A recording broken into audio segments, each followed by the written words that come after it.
साल 1642 इंग्लैंड के लिंकनशायर का एक छोटा सा गांव वुल्सथोर्प क्रिसमस की वो ठंडी सुबह दुनिया के लिए एक नया सवेरा लेकर आने वाली थी।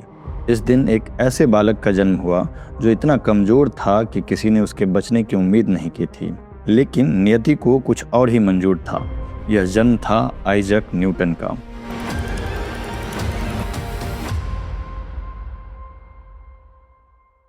न्यूटन का बचपन संघर्षों से भरा था। पिता के निधन और मां के दूसरे विवाह ने उन्हें अकेला कर दिया, लेकिन इसी अकेलेपन ने उन्हें सोचने की शक्ति दी। जहां दूसरे बच्चे खेलकूद में व्यस्त रहते, न्यूटन लकड़ी के मॉडल, पवन चक्कियां और सूरज की रोशनी से चलने वाली घड़ियां बनाने में डूबे रहते। उनकी जिज्ञासा ही उनका सबसे बड़ा खिलौना थी। न्यूटन की मां चाहती थी कि वो एक किसान बने, लेकिन न्यूटन का मन खेती में नहीं, तारों की गणना में था। अपनी चाचा के मदद से वर्ष 1661 में वे कैम्ब्रिज के ट्रिनिटी कॉलेज पहुंचते हैं। जब वे कैम्ब्रिज पहुंचे तो वे एक साइजर थे। साइजर यानी एक ऐसा छात्र जो अमीर छात्रों के कमरे साफ करता, उनका बचा हुआ खाना खाकर अपनी पढ़ाई का खर्च निकालता। इसी अपमान और अकेलेपन ने उन्हें दुनिया को गलत साबित करने की आग दी। 1665 में फैली भयानक प्लेग की महामारी ने कॉलेज बंद कर दिए। न्यूटन वापस अपने घर लौट आए।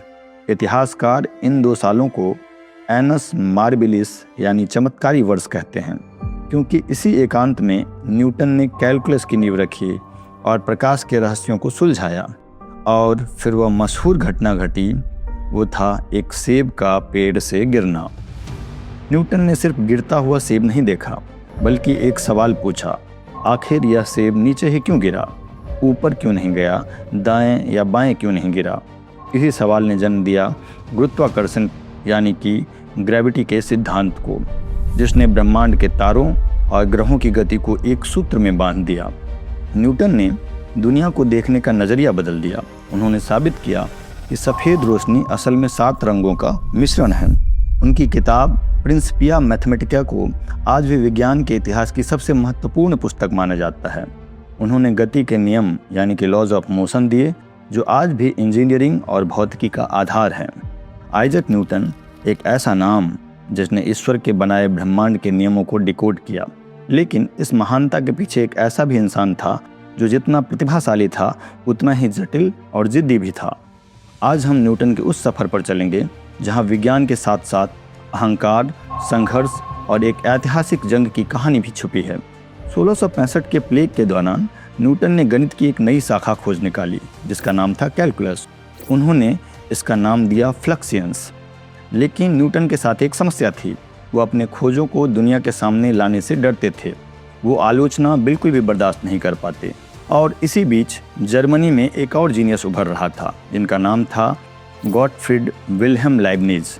लाइबनिज ने स्वतंत्र रूप से कैलकुलस की खोज की और इसे न्यूटन से पहले प्रकाशित कर दिया, और यहीं से शुरू हुआ विज्ञान के इतिहास का सबसे कड़वा अध्याय। जब लाइबनिज ने अपनी खोज दुनिया को दिखाई तो न्यूटन आग बबूला हो गए। उन्होंने दावा किया कि लाइबनिज ने उनके विचार चुराए हैं।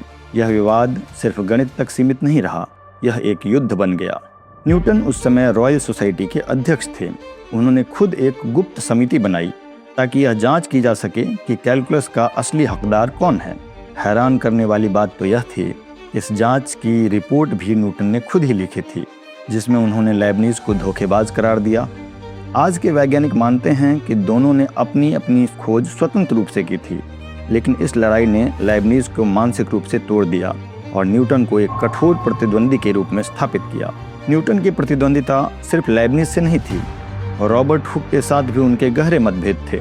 जब हुक ने न्यूटन के प्रकाश के सिद्धांत की आलोचना की तो न्यूटन इतने नाराज हुए कि उन्होंने अपनी किताब ऑप्टिक्स तब तक नहीं छापी जब तक हुक की मृत्यु नहीं हो गई। कहा जाता है कि न्यूटन ने रॉयल सोसाइटी से हुक की इकलौती तस्वीर तक हटवा दी थी। लेकिन न्यूटन सिर्फ भौतिकी में ही नहीं डूबे थे। उनके जीवन का एक बड़ा हिस्सा कीमिया यानी अल्केमी में बीता। वो गुप्त रूप से ऐसी धातुओं की तलाश में थे जो साधारण लोहे को सोने में बदल सके।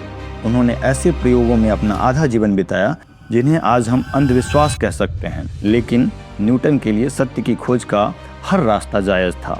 दुनिया को प्यार और रिश्तों के समीकरण समझाना शायद न्यूटन के बस की बात नहीं थी, क्योंकि उनका पूरा जीवन केवल ब्रह्मांड के रहस्यों को सुलझाने के लिए समर्पित था। आपको जानकर हैरानी होगी कि आधुनिक विज्ञान की नींव रखने वाला यह महामानव ताउम्र कुमारा रहा। न्यूटन ने कभी विवाह नहीं किया और कहा जाता है कि वह अपनी मृत्यु तक ब्रह्मचारी भी रहे। न्यूटन का स्वभाव बेहद अंतर्मुखी और गंभीर था। उनके लिए सामाजिक मेलजोल या प्रेम संबंध केवल समय की बर्बादी थी। एक बार उनके मित्र ने उनके लिए एक युवती से मुलाकात तय की, लेकिन न्यूटन बातों बातों में इतने खो गए कि उन्होंने अपनी प्रेमिका की उंगली को पाइप साफ करने वाला औजार समझ लिया। उस युवती ने इतना अपमानित महसूस किया कि वो वहां से चली गई। न्यूटन ने फिर कभी पीछे मुड़कर नहीं देखा। उन्होंने एक बार गर्व से कहा था कि मैंने अपना पूरा जीवन सत्य की खोज को समर्पित किया है, मेरे पास किसी और चीज के लिए वक्त नहीं है। लेकिन जब न्यूटन का दिल किसी इंसान के लिए नहीं धड़क रहा था, तब उनका दिमाग गर्म होती वस्तुओं और ठंडी होती हवाओं के बीच के संबंध को समझ रहा था, और यहीं से जन्म हुआ न्यूटन्स लॉ ऑफ कूलिंग का। न्यूटन ने देखा कि कोई वस्तु कितनी जल्दी ठंडी होगी यह इस बात पर निर्भर करता है कि उस वस्तु और उसके आसपास के वातावरण के तापमान में कितना अंतर है। इसे सरल भाषा में समझे तो अगर आपकी चाय बहुत ज़्यादा गर्म है तो वह शुरुआत में बहुत तेज़ी से ठंडी होगी, लेकिन जैसे जैसे उसका तापमान कमरे के तापमान के करीब आएगा उसके ठंडे होने की रफ्तार धीमी हो जाएगी। आज यह नियम सिर्फ किचन के चाय तक सीमित नहीं है। फॉरेंसिक साइंस में किसी मृत शरीर के ठंडे होने की दर से उसकी मौत का समय का पता लगाया जाता है। न्यूटन का यह छोटा सा दिखने वाला सिद्धांत आज भी आधुनिक विज्ञान की रीढ़ है। जब न्यूटन आसमान की ओर देखते थे तो उन्हें सिर्फ तारे नहीं बल्कि एक विशाल घड़ी दिखाई देती थी। उस समय के वैज्ञानिक लेंस वाली दूरबीन इस्तेमाल करते थे जो अक्सर धुंधली और रंगीन धारियों वाली तस्वीरें निकालती थी। न्यूटन ने उसे चुनौती के रूप में लिया और 1668 में दुनिया को दिया रिफ्लेक्टिंग टेलीस्कोप। न्यूटन ने कांच के लेंस की जगह मुड़े हुए दर्पणों का इस्तेमाल किया। यह एक क्रांतिकारी कदम था। यह दूरबीन न केवल छोटी थी बल्कि इससे दिखने वाली तस्वीरें कहीं ज़्यादा साफ और सटीक थी। आज दुनिया की सबसे बड़ी दूरबीनें, यहाँ तक कि जेम्स वेब स्पेस टेलीस्कोप भी न्यूटन के इसी बुनियादी सिद्धांत पर काम करती है। लेकिन यहाँ न्यूटन का एक ऐसा चेहरा सामने आता है जिससे दुनिया कम ही वाकिफ है। विज्ञान के इस महानायक ने अपना जितना समय फिजिक्स यानी भौतिकी को दिया उससे कहीं ज़्यादा समय थियोलॉजी यानी धर्मशास्त्र को और बाइबल के गुप्त अर्थों को समझने में बिताया। न्यूटन एक गहरे धार्मिक व्यक्ति थे, लेकिन उनके विचार पारंपरिक नहीं थे। वे चर्च के कई सिद्धांतों को नहीं मानते थे। उन्होंने बाइबल की भविष्यवाणियों का गणितीय विश्लेषण किया और भविष्यवाणी की कि दुनिया साल 2060 से पहले खत्म नहीं होगी। उनके लिए विज्ञान और ईश्वर अलग अलग नहीं थे।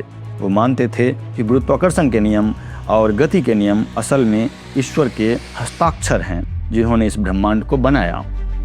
एक गरीब किसान का बेटा जिसने कुंवारे रहकर अपना पूरा जीवन बिताया, जिसने कैलकुलस की जंग लड़ी, जिसने ठंडी होती वस्तुओं के नियम को समझाया, जिसने पहली बार दर्पणों से आसमान को मापा। न्यूटन केवल एक वैज्ञानिक नहीं थे, वो एक खोजी थे, एक रहस्यवादी थे और शायद मानव इतिहास का सबसे बड़ा एकाकी जीनियस थे। आज जब हम विज्ञान के शिखर पर खड़े हैं तो हमें याद रखना चाहिए कि उस ऊंचाई तक पहुंचने का रास्ता न्यूटन के उसी अकेलेपन और उसी जिद से होकर गुजरता है। आइजैक न्यूटन एक ऐसा नाम जिसने दुनिया को अपनी सीमाओं से बाहर निकलकर सितारों को छूने का हौसला दिया। उनके अपने विचार बड़े ही अमूल्य थे। ज्ञान की विशालता पे वो कहते थे कि मैं नहीं जानता कि दुनिया मुझे किस रूप में देखती है, लेकिन मेरे लिए मैं एक ऐसे लड़के जैसा हूँ जो समुद्र किनारे खेल रहा है और अपने सामने सत्य के विशाल अनछुए सागर के बीच कभी कभार एक चिकना पत्थर या समुद्र का शंख पाकर खुश हो जाता है। और रॉबर्ट हुक को लिखे एक पत्र में उन्होंने लिखा, अगर मैंने दुनिया की तुलना में कुछ दूर तक देखा है तो वह इसीलिए क्योंकि मैं दिग्गजों के कंधों पे खड़ा था। उनके टैलेंट के बारे में यानी उनकी प्रतिभा के बारे में और धीरज के बारे में जब उनसे सवाल किया गया तो उनका जवाब था, मेरे पास कोई विशेष गुण नहीं है सिवाय इसके कि मुझ में अपने विचारों के साथ तब तक बने रहने का धैर्य है जब तक कि वो स्पष्ट न हो जाएं। उनके बचपन के संघर्ष के ऊपर जेम्स क्लीक अपनी किताब आइजैक न्यूटन में लिखते हैं, वह एक पिता विहीन बच्चा था जिसकी मां ने उसे 3 साल की उम्र में नानी के पास छोड़ दिया था। इस अकेलेपन ने उसे एक ऐसी दुनिया में धकेल दिया जहां इंसान नहीं बल्कि चीज़ें, यंत्र और गणित के अंक उनके साथी बने। उसका गुस्सा और उसकी शांति दोनों ही उसी अकेलेपन और बचपन की उपज थी। रिचर्ड वेस्टफॉल अपनी किताब नेवर एट रेस्ट में लिखते हैं, 1665 की वह महामारी न्यूटन के लिए कोई अभिशाप नहीं बल्कि एक वरदान थी। उस एकांत में उन्होंने गणित के उन नियमों को कागज पर उतारा जिन्हें आज हम कैलकुलस कहते हैं, वो अपने दिमाग के उस चरम स्तर पर थे जहां मानव बुद्धि और प्रकृति का रहस्य एक हो जाता है। अपने अंतिम वर्षों में न्यूटन ने विज्ञान छोड़कर लंदन की टकसाल यानी कि रॉयल मिंट के मास्टर के रूप में काम किया। उन्होंने जाली नोट छापने वाले अपराधियों का पीछा एक जासूस की तरह किया। वे वेश बदलकर लंदन की बदनाम गलियों में जाते ताकि अपराधियों को पकड़ सके। उन्होंने अपनी बुद्धिमानी से सिक्कों के किनारों पर बारीक धारियां बनवाई ताकि कोई सिक्कों के किनारों को घिसकर सोना या चांदी न चुरा ले। आज भी हमारे सिक्कों के किनारों पर जो धारियां बनी होती है वो न्यूटन की ही देन है। न्यूटन उस समय के लिए ब्रिटिश संसद के सदस्य भी रहे। लोग उम्मीद कर रहे थे कि दुनिया का सबसे बुद्धिमान व्यक्ति संसद में कोई महान भाषण देगा। महीनों बीत गए और न्यूटन चुप रहे। आखिरकार एक दिन वो बोलने के लिए खड़े हुए। पूरी संसद में सन्नाटा छा गया। न्यूटन ने केवल इतना कहा, क्या कोई खिड़की बंद कर सकता है? यहाँ बहुत ठंडी हवा आ रही है। यह भाषण उनके पूरे संसदीय करियर का एकमात्र भाषण था। न्यूटन इतने सरल थे कि उन्होंने कभी अपनी शोहरत का दिखावा नहीं किया। एक बार उनके भतीजे ने उनसे पूछा कि आपने गुरुत्वाकर्षण की खोज कैसे की? तो न्यूटन ने बहुत सहजता से जवाब दिया, मैंने बस इस बारे में बहुत लंबे समय तक सोचा। यह वाक्य बताता है कि उनकी महानता का राज उनकी किसी सुपर पावर में नहीं बल्कि उनकी लगातार सोचने की शक्ति में था।